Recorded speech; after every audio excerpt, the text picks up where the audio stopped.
Dear student, आज का जो हमारा टॉपिक है वह टॉपिक है हेक्सर ओहलिन एवं साधन कीमत समतुल्यता प्रमेय यानी Heckscher Ohlin and factor price equalisation theorem.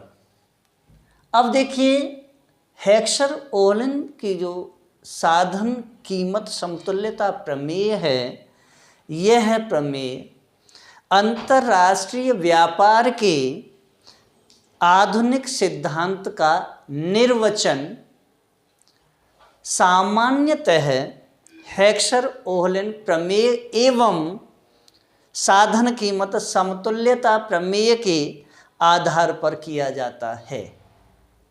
Heckscher Ohlin प्रमेय के अनुसार अंतर्राष्ट्रीय व्यापार का कारण विभिन्न देशों के या विभिन्न देशों की साधन संपन्नता के अंतर से संबंधित है, जहां एक देश उस वस्तु के उत्पादन में तुलनात्मक लाभ की प्राप्ति करेगा जिसके उत्पादन में उस देश के उपलब्ध साधन या उपलब्ध बहुल साधनों का गहन प्रयोग किया जाता है।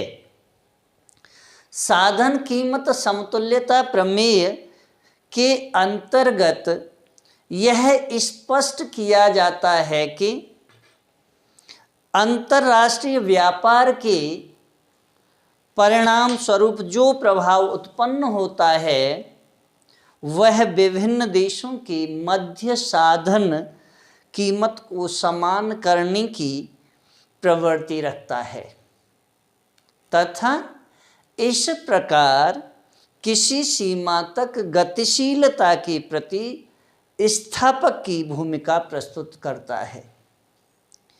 वहीं तुलनात्मक लाभ एवं व्यापार मुख्यतः दो देशों में साधन बहुलता, तकनीकी की भिन्नता के कारण उत्पन्न एवं संभव होता है।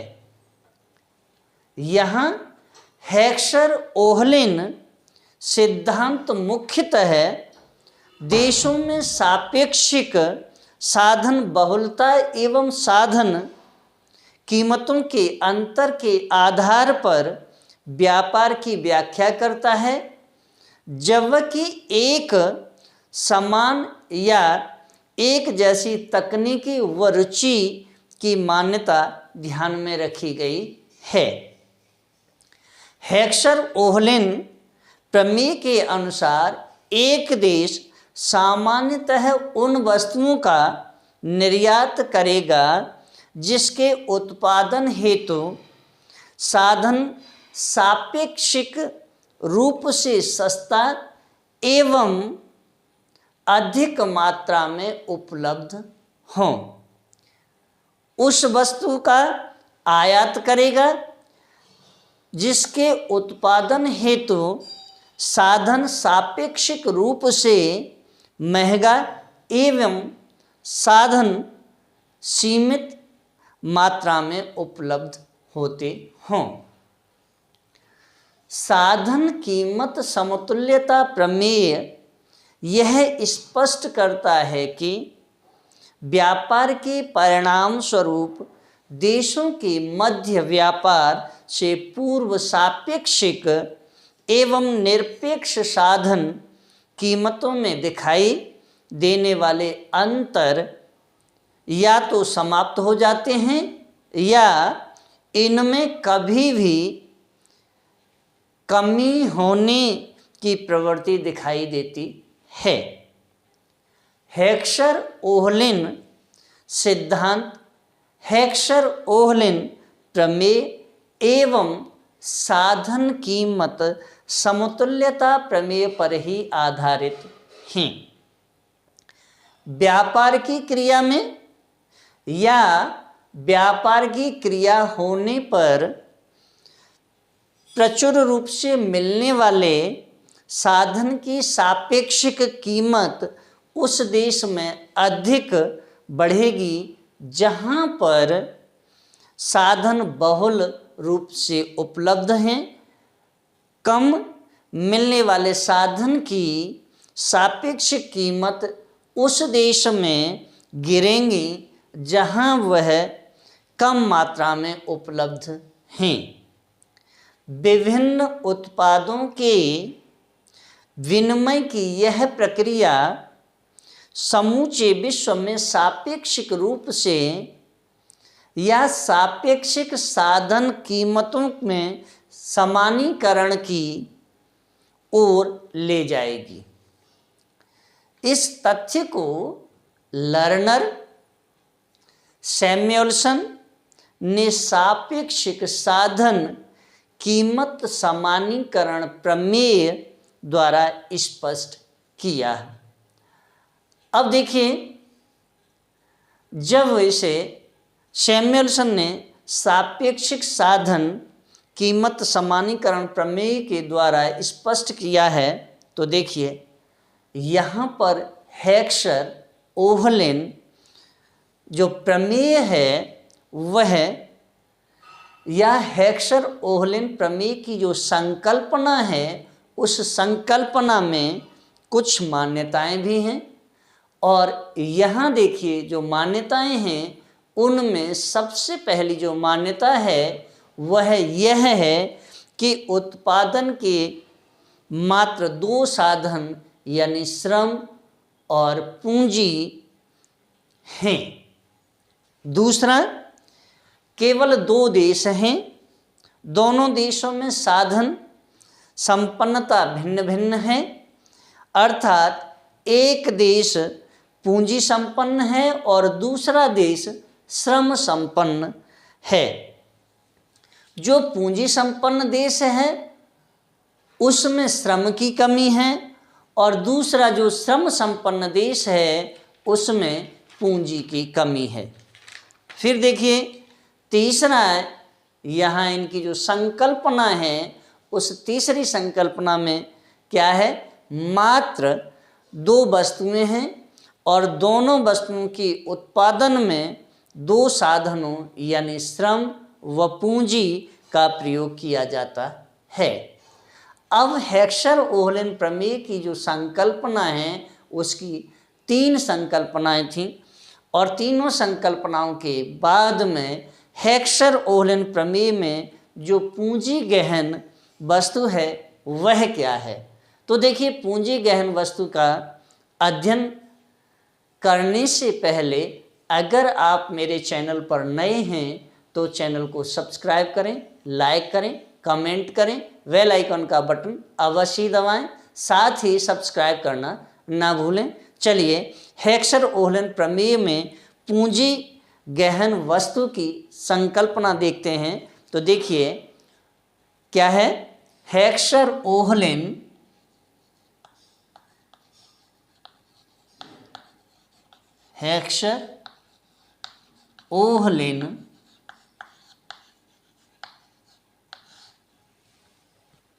प्रमेय की या प्रमेय में पूंजी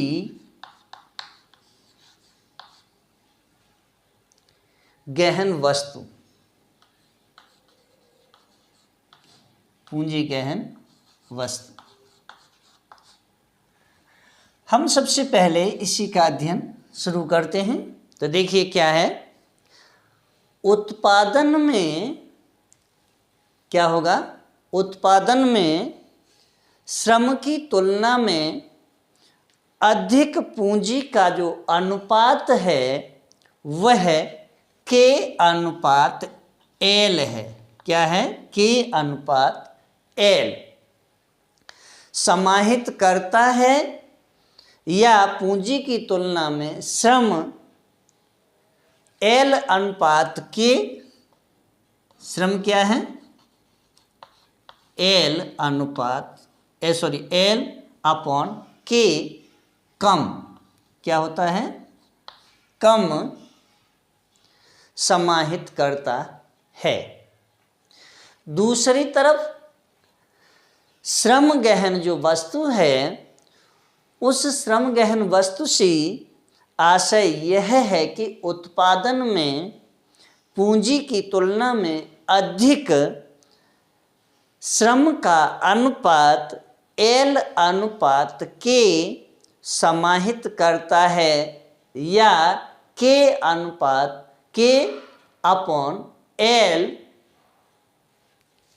के अपॉन एल कम होता है। फिर से आप एक बार देखें कि हेक्सर-ओहलेन प्रमेय में जो पूंजी गहन वस्तु है, इस पूंजी गहन वस्तु में उत्पादन में श्रम की तुलना में अधिक पूंजी का जो अनुपात है वह के अपॉन एल समाहित करता है, या पूंजी की तुलना में श्रम एल अपॉन के कम समाहित करता है। दूसरी तरफ श्रम गहन वस्तु में या श्रम गहन वस्तु से आशय यह है कि उत्पादन में पूंजी की तुलना में अधिक श्रम का अनुपात एल अपॉन के समाहित करता है, या के अपॉन एल कम होता है। पूंजी बहुल देश वह है जहाँ कम या जहाँ कुल श्रम के सापेक्ष कुल पूंजी का अनुपात के अपॉन एल अधिक तथा मजदूरी के सापेक्ष ब्याज की दर का अनुपात W अपॉन आर, क्या W अपॉन आर क्या होगा, कम होता है। श्रम बहुल देश वह है जहाँ कुल पूंजी के सापेक्ष कुल श्रम का जो अनुपात है वह एल अपॉन के अधिक होता है तथा ब्याज की दर के सापेक्ष मजदूरी का जो अनुपात है वह आर अपॉन डब्लू होता है। क्या होता है, आर अपॉन डब्लू। अब देखिए आर अपॉन डब्लू क्या होगा, यह कम होता है। अब फिर हम हेक्सर-ओहलेन एवं साधन कीमत समतुल्यता प्रमेय की मान्यताओं को देखते हैं कि इसमें मान्यताएं क्या क्या हैं। तो देखिए जो असेम्पशन हैं या इसकी जो मान्यताएं हैं उसमें सबसे पहली एक मान्यता है और वह यह है कि यह 2 इंटू 2 इंटू 2 यानी 2 इंटू 2 इंटू 2 यानी 2 देश 2 वस्तुएं और 2 उत्पादन के साधन। क्या है, 2 देश हैं, 2 वस्तुएं हैं, 2 ही उत्पादन के साधन हैं। तो सबसे पहली जो मान्यता है वह यह है कि 2 इंटू 2 इंटू 2 मॉडल पर आधारित है, अर्थात 2 देश ए तथा बी, हम कोई भी मान सकते हैं, ए और बी, 2 वस्तुएं एक्स तथा वाई एवं उत्पादन के जो साधन हैं वह श्रम एवं पूंजी हैं। फिर देखिए इसकी दूसरी जो मान्यता है वह यह है कि वस्तुओं का या वस्तुओं तथा साधनों में पूर्ण प्रतियोगिता है तथा साधन पूर्ण नियोजित हैं तथा साधन गहनताएं बदली नहीं जा सकती हैं। तीसरी मान्यता है विभिन्न वस्तुओं के उत्पादन फलन भिन्न भिन्न हैं तथा अंतर्राष्ट्रीय स्तर पर क्या होता है, साधन गतिशीलता या साधन गतिहीन एवं कोई परिवहन लागतें नहीं हैं। चौथी इसकी जो मान्यता है वह यह है कि प्रौद्योगिकी के ज्ञान में कोई परिवर्तन नहीं है एवं विशिष्टीकरण अपूर्ण है। पांचवी इसकी जो मान्यता है वह यह है कि विभिन्न प्रदेशों की जो विभिन्न प्रदेश हैं उन विभिन्न प्रदेशों की साधन संपन्नताओं में मात्रात्मक अंतर है, परंतु क्या होता है, गुणात्मक रूप से समरूप हैं। छठी इसमें मान्यता है वह यह है दोनों वस्तुओं की उत्पादन फलनों की जो साधन गहनताएं भिन्न भिन्न हैं या विभिन्न हैं, अर्थात श्रम गहन एवं पूंजी गहन हैं। नेक्स्ट इनकी जो मान्यता है सातवीं, और वह यह है कि दोनों देशों के बीच मुक्त तथा बिना किसी प्रतिबंध के व्यापार है और प्रत्येक देश में प्रत्येक वस्तु के उत्पादन के स्थिर प्रतिफल हैं। आठवीं इनकी जो मान्यता है वह यह है कि दोनों देशों में उपभोक्ताओं की अधिमान तथा उनकी मांग के जो ढांचे हैं वह समरूप हैं। फिर बात आती है हेक्सर-ओहलेन प्रमेय की व्याख्या। अब देखिए हेक्सर-ओहलेन प्रमेय की जो व्याख्या है वह किसके अधीन की जाती है, तो चलिए हेक्सर-ओहलेन प्रमेय की व्याख्या यानी हेक्सर-ओहलेन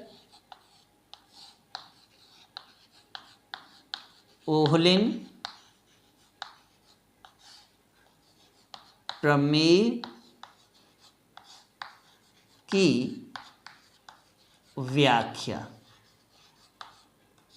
यानी एक्सप्लेनेशन ऑफ हेक्सर-ओहलेन थ्योरम। देखिए हेक्सर-ओहलेन की जो प्रमेय है इसकी जो व्याख्या की जाती है उस व्याख्या में हेक्सर-ओहलेन प्रमेय में साधन बहुलता या साधन संपन्नता के आधार पर दो देशों के मध्य क्या होता है, भेद किया जाता है, यानी दो देशों के मध्य भेद किया जाता है। अर्थात एक देश पूंजी संपन्न है या पूंजी बहुल है तथा या पूंजी संपन्न या पूंजी बहुल तथा दूसरा देश श्रम बहुल या श्रम संपन्न हो सकता है। सर्वप्रथम साधन संपन्नता का जो अर्थ है वह स्पष्ट करने के लिए दो परिभाषाएं दी जाती हैं और उसमें जो पहली परिभाषा है वह है साधन संपन्नता। क्या है, साधन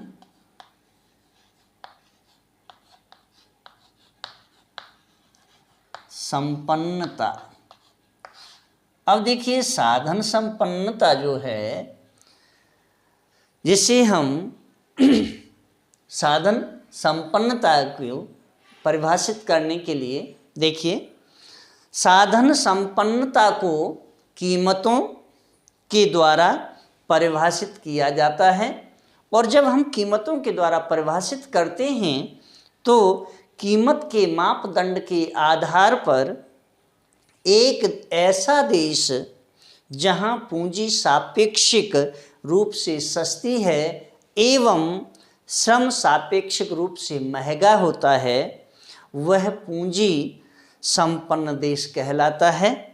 इसी प्रकार एक श्रम संपन्न देश वह है जहां श्रम सापेक्षिक रूप से सस्ता है तथा पूंजी सापेक्षिक रूप से महंगी है। तो साधन संपन्नता की जो पहली परिभाषा के अधीन हम दोनों देशों में पूर्ति एवं मांग दशाओं को ध्यान में रखते हैं। फिर बात आती है कि साधन संपन्नता की जो दूसरी परिभाषा है वह क्या है। तो देखिए, साधन संपन्नता की दूसरी जो परिभाषा है उसमें साधन संपन्नता को भौतिक मापदंड यानी फिजिकल क्राइटेरिया के आधार पर क्या करते हैं, एक सापेक्षिक रूप से पूंजी संपन्न तब होगा, क्या होगा, एक देश सापेक्षिक रूप से पूंजी संपन्न तब होगा जब वह दूसरे देश की तुलना में श्रम से अधिक पूंजी के अनुपात को समाहित करे। इसी प्रकार एक श्रम संपन्न देश वह देश है जहां भौतिक रूप से श्रम की अधिक एवं पूंजी की कम मात्राओं का अनुपात समाहित हो। भौतिक मापदंड पूर्णतः पूर्ति मापदंड हैं तथा यह मांग दशाओं को ध्यान में नहीं रखता है। हेक्सर ओहलिन सिद्धांत के अनुसार यदि एक देश ए पूंजी संपन्न है तथा वह पूंजी संपन्न वस्तु का निर्यात करता है या निर्यात कर रहा है तथा दूसरा देश बी श्रम संपन्न है, वह श्रम संपन्न वस्तु का निर्यात कर रहा है।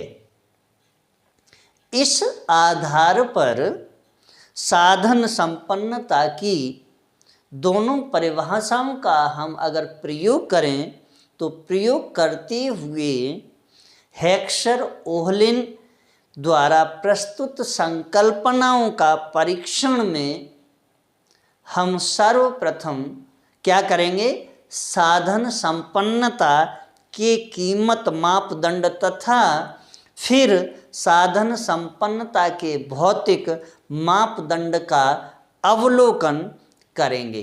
पहले हम क्या करेंगे, साधन संपन्नता के कीमत मापदंड का अवलोकन करेंगे और फिर साधन संपन्नता के भौतिक मापदंड का अवलोकन करेंगे। और जब हम ये दोनों चीज़ें करेंगे तो क्या होगा, साधन संपन्नता का जो कीमत मापदंड है सबसे पहले हम इसी का अध्ययन करते हैं। तो देखिए, सबसे पहले क्या है, नंबर 1 साधन संपन्नता। साधन संपन्नता का कीमत मापदंड हम देखेंगे। क्या देखेंगे, कीमत मापदंड। अब हम दोनों का अलग अलग अध्ययन कर रहे हैं। एक तरफ साधन संपन्नता कीमत मापदंड का अध्ययन करेंगे और दूसरी तरफ हम किसका अध्ययन करेंगे, साधन संपन्नता भौतिक मापदंड का अध्ययन करेंगे। तो देखिए, साधन संपन्नता कीमत जो मापदंड है यानी प्राइस क्राइटेरिया ऑफ फैक्टर, और प्राइस क्राइटेरिया ऑफ फैक्टर के अंतर्गत कीमतों के रूप में क्या होता है, साधन संपन्नता की परिभाषा जो हेक्सर ओहलिन प्रमेय के रूप में स्पष्ट किया जाना होता है या स्पष्ट किया जाना संभव है, वहाँ क्या होता है। तो इसके लिए मैं सबसे पहले आपके समक्ष एक रेखा चित्र का निर्माण कर रहा हूँ और फिर उस रेखा चित्र के माध्यम से हम इसे समझेंगे, साधन संपन्नता कीमत मापदंड को। देखिए, सबसे पहले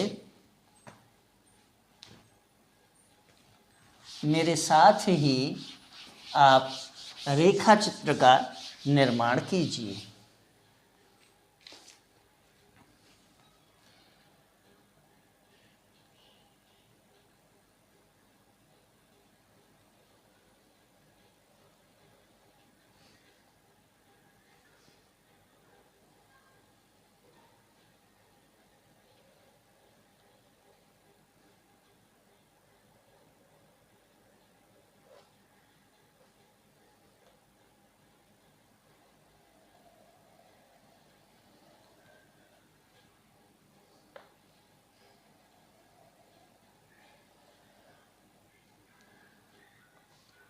यानी मूल बिंदु O, ये एक्स एक्सिस है, इधर ये वाई एक्सिस है, और इस पर हम देख रहे हैं दो कीमत रेखाएं हैं।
अब देखिए,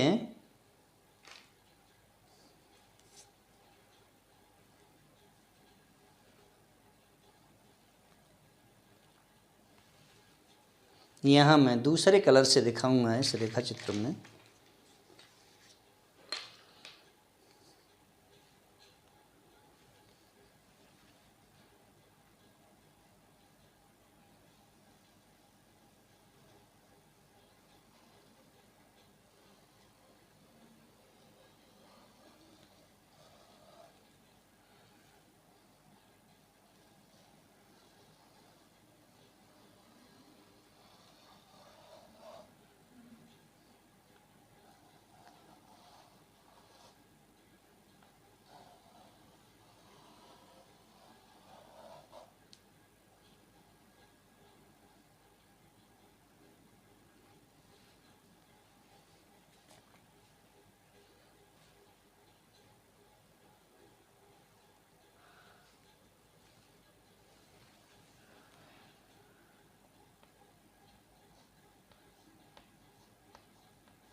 देखिए ये एच जे, इसके बाद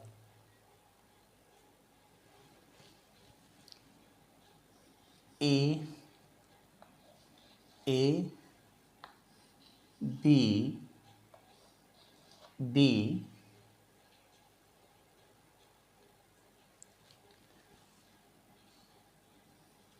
क्यू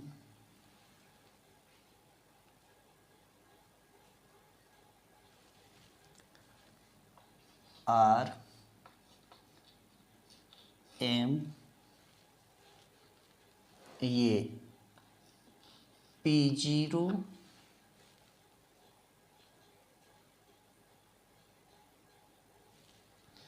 और P0 P0 P0 dash dash, ये जो बिंदु है ये है G, और इसके बाद में आप देखिए P1 P1 P1 P1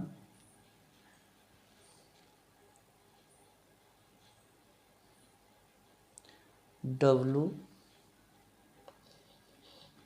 और T और F,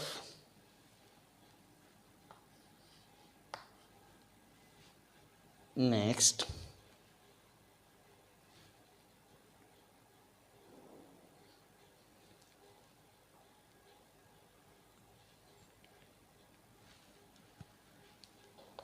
D E,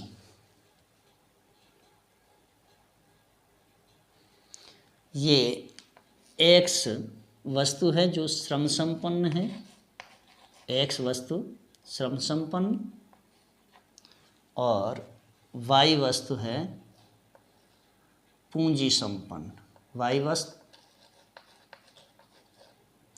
या Y पूंजी।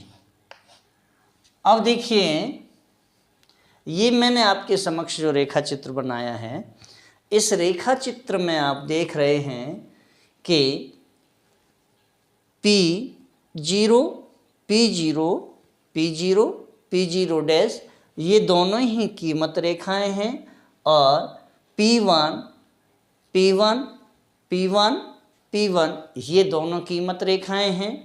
इन पर एक ए उपभोक्ता वक्र है जिसे हम तटस्थता वक्र विश्लेषण वक्र बोलते हैं, और दूसरा भी बी और बी तटस्थता वक्र है।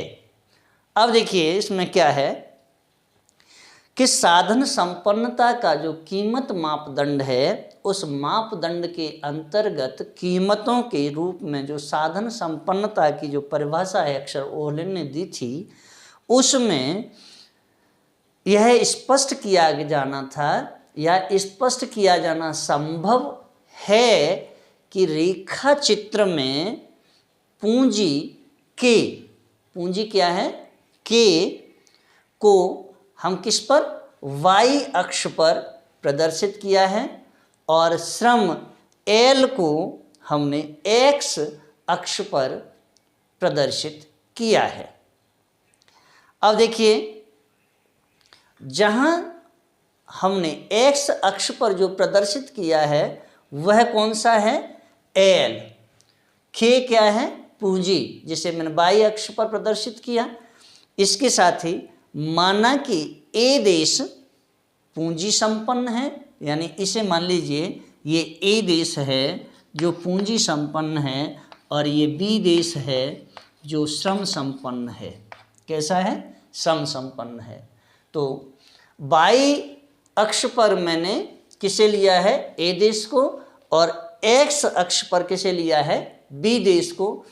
y अक्ष पर पूंजी गहन वस्तु वाला है और x अक्ष पर श्रम गहन वस्तुओं वाला है। माना कि A देश पूंजी संपन्न है जहां साधन कीमत अनुपात रेखा को P0 से प्रदर्शित किया गया है। बी देश में साधन कीमत अनुपात रेखा को A' से दिखाया गया है। वहीं P0 रेखा का जो आकार है वह स्पष्ट करता है कि ए देश में पूंजी सस्ती व श्रम महंगा है तथा P' रेखा यह बी देश में श्रम सस्ता व पूंजी महंगी है। और रेखा चित्र में दो समोत्पाद जो रेखाएं मैंने खींची हैं, कौन कौन सी? ए बी, ये दोनों ही समोत्पाद रेखाएं हैं। जो समोत्पाद रेखाएं खींची हैं वह इस प्रकार खींची हैं या इस प्रकार खींची गई हैं कि यह एक दूसरे को किस पर? बिंदु Q पर स्पर्श करती हैं। किस पर? Q बिंदु पर स्पर्श करती हैं। कहाँ करती हैं?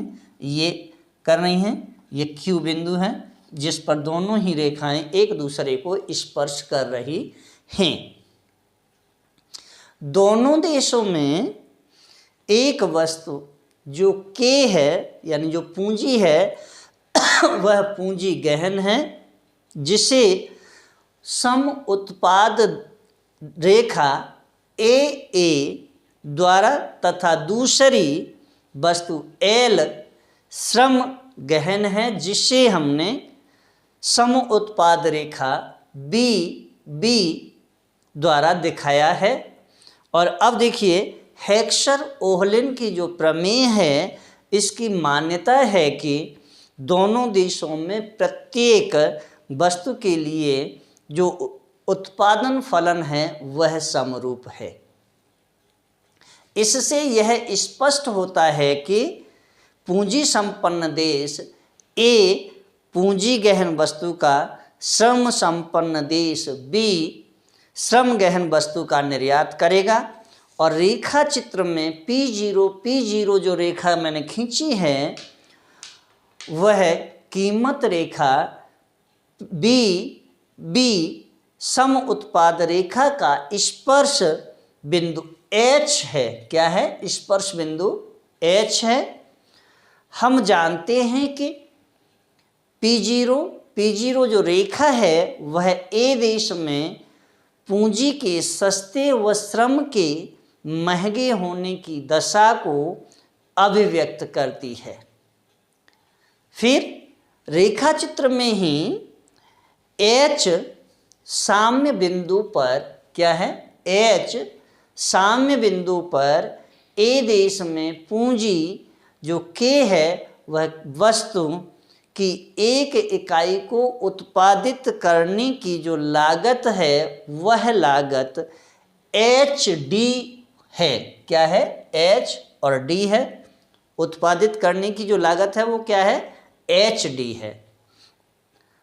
जो HD मात्रा है वह पूंजी प्लस HF। अब देखिए H और F को देखिए, तो जो HF है, HF क्या है? यह मात्रा श्रम की होती है। ये पूंजी की होती है और यह श्रम की होती है। HF श्रम है, HD पूंजी है। फिर क्या है? दूसरी तरफ P1 कीमत रेखा A सम उत्पाद रेखा का स्पर्श बिंदु J। क्या है? स्पर्श बिंदु J यह क्या करता है? स्पर्श बिंदु J है। और हम यह जानते हैं कि P' जो रेखा है वह B देश में श्रम के सस्ते व पूंजी के महंगे होने की दशा को अभिव्यक्त करती है। यदि A देश श्रम L वस्तु की एक इकाई का उत्पादन करे तो इसकी जो लागत है वह लागत जे और ई होगी। क्या होगी? जे ई होती है। और जब यह जे ई मात्रा पूंजी की है जो कि एच और डी यानी एच और डी के बराबर है और यहीं प्लस एफ जे मात्रा किसकी है? वह श्रम की होती है। फिर देखिए ए देश यदि श्रम प्रधान वस्तु एल क्या करेगा?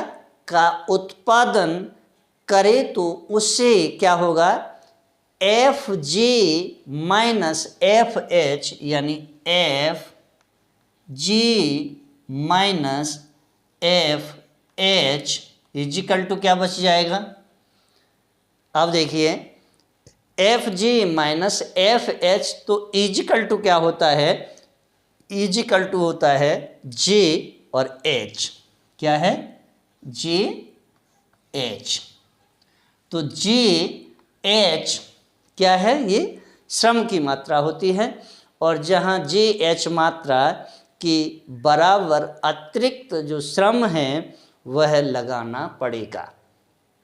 ऐसी दशा में वह पूंजी प्रधान वस्तु के का ही उत्पादन एवं निर्यात करेगा और जब ये निर्यात करता है तो फिर क्या होता है? श्रम प्रधान देश बी में उत्पादन की जो स्थितियां हैं वह बिंदु एम है। उत्पादन की जो स्थितियां हैं वह क्या हैं? बिंदु एम हैं और एम पी डैश कीमत रेखा व ए उत्पादन संभावना रेखा के स्पर्श बिंदु तथा आर पी डैश कीमत रेखा व बी उत्पादन संभावना रेखा के स्पर्श बिंदु पर संभव है और बिंदु एम पर श्रम की एम और टी मात्रा क्या हो जाता है? प्लस पूंजी की एम जी मात्रा, पूंजी की एम और जी मात्रा से श्रम प्रधान वस्तु की जो इकाई है उस इकाई का उत्पादन तथा उत्पादन बिंदु आर पर श्रम की एन आर क्या? एन आर जो रेखा है वह जो बिंदु है वह एन आर या टी एम या डब्लू जो हमने बनाया है इसे डब्लू आर भी या एन आर से भी प्रदर्शित कर सकते हैं। तो यहाँ देखिए एन आर या टी एम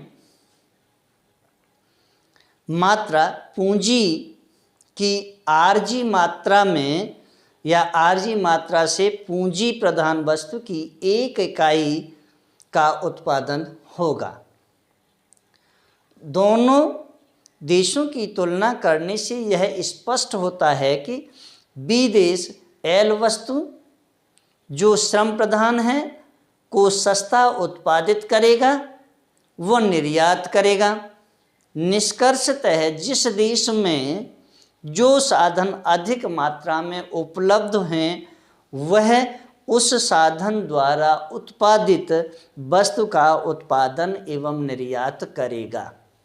इसके साथ ही अब हम दूसरा जो पॉइंट लेकर के आएंगे वह दूसरा जो बिंदु होगा वह साधन संपन्नता का भौतिक मापदंड और साधन संपन्नता के भौतिक मापदंड का जो अध्ययन करेंगे वह इससे नेक्स्ट वीडियो में करेंगे। और इसके साथ ही अगर आपको मेरा वीडियो अच्छा लगा हो तो वीडियो को लाइक करें, शेयर करें, कमेंट करें, बेल आइकॉन का बटन अवश्य ही दबाएं, साथ ही सब्सक्राइब करना ना भूलें और अपने दोस्तों को ज़्यादा से ज़्यादा शेयर करें, कमेंट ज़्यादा से ज़्यादा करें जिससे कि मैं आपके लिए और अच्छे से अच्छे वीडियो लेकर के आ सकूं। धन्यवाद।